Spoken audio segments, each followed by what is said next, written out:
Hi there, this is Michelle Whitman. I am your instructor for business communications in the spring 2014. This is a class that's 3 credit hours. It's OS 246, section 5001, and it's online. We will start on January 13th and end somewhere around May 16th, a little earlier than that.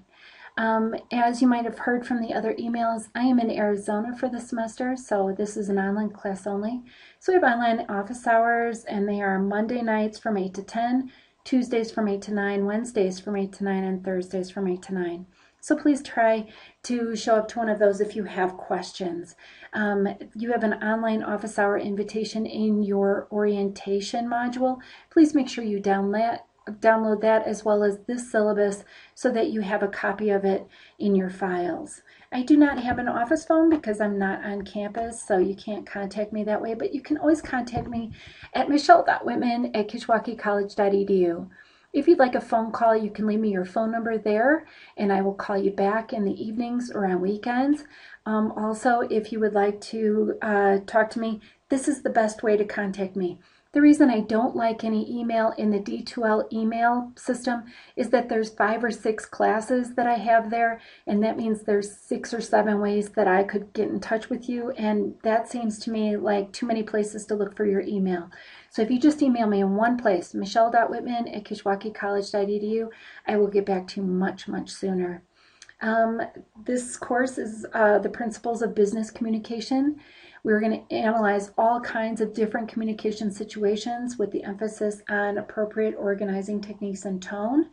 It requires the use of the English language, so make sure that you are using proper grammar and things like that. As we come down, let's see what we're going to be learning. We're going to learn the basic communication terms and principles that underlie competent business and professional communication.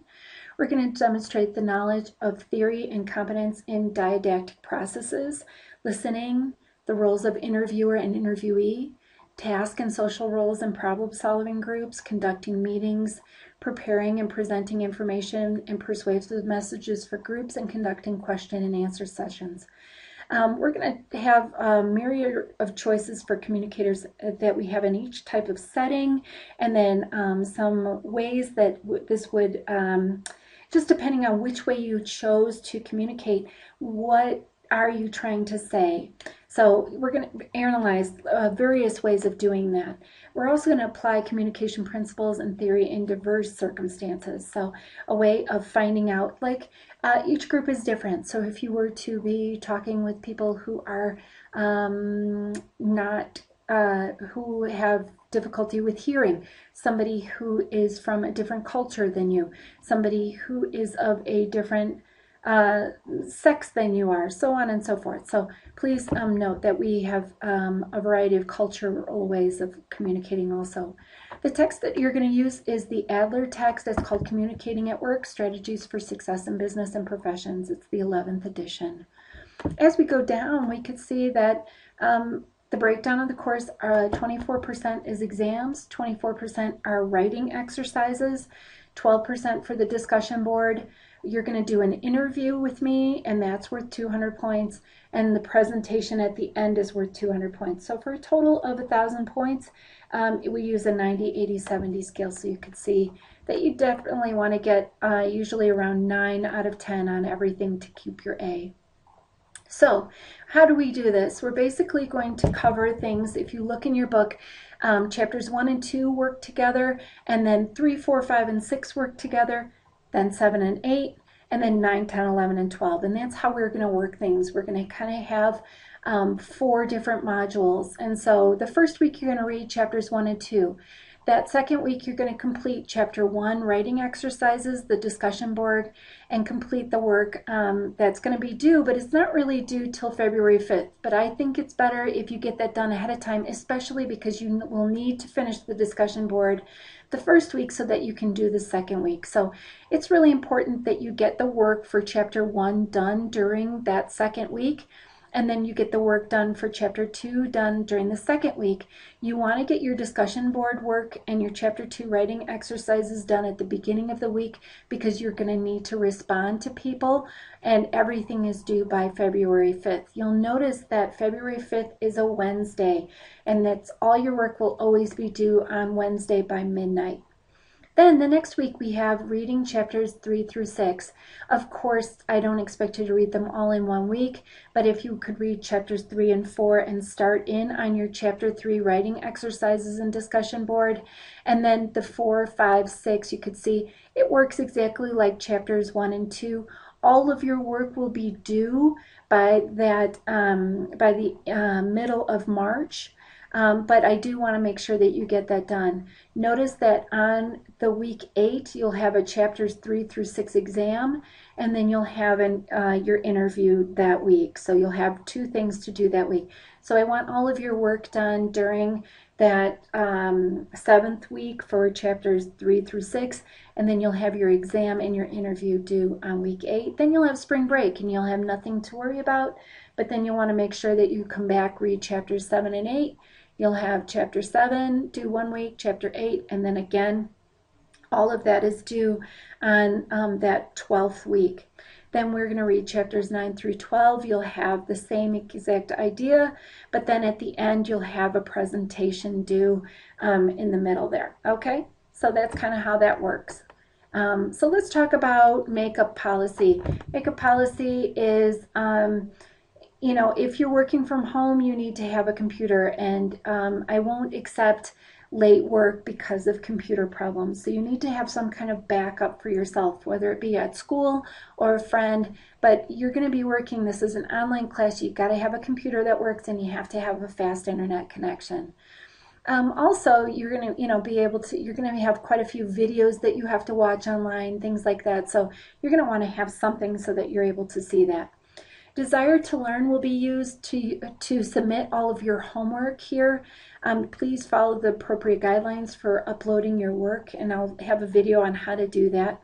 And with your communication, though, please email me at michelle.whitman@Kishwaukee College instead of using the D2L email.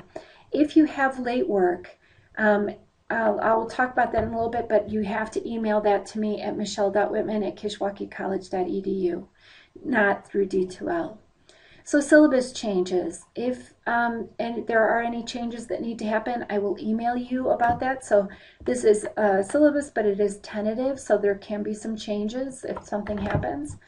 Homework policy, it's due on the date that's stated in the syllabus and on D2L. If you have late work, you can turn late written homework in for half the points up to 1 week late. So if it's on a Wednesday and you turn something in late, you can turn it in up to 1 week late.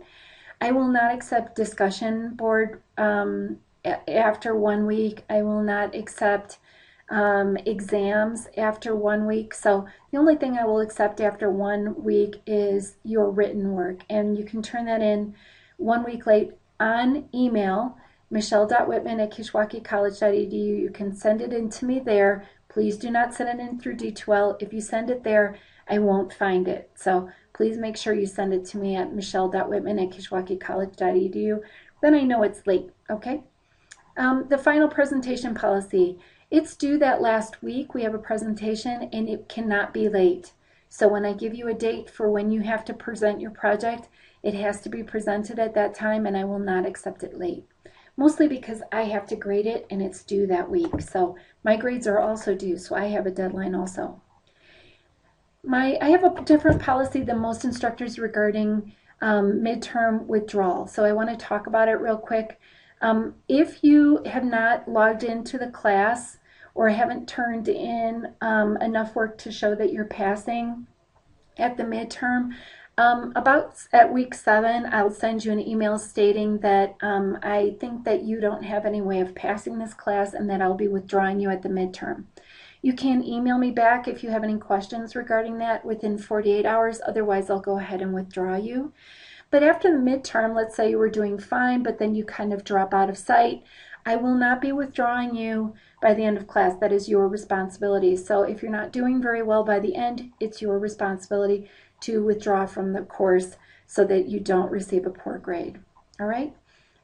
Regarding incompletes, the only way I usually give an incomplete is if you contact me regarding like a major health issue or something that happens for that. I very rarely give an incomplete grade. We probably won't have any class cancellations because this is an online course.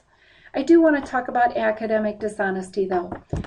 We had quite a bit of problems with this last semester, and if your work is not your original work or it has plagiarism, I will give you a 0.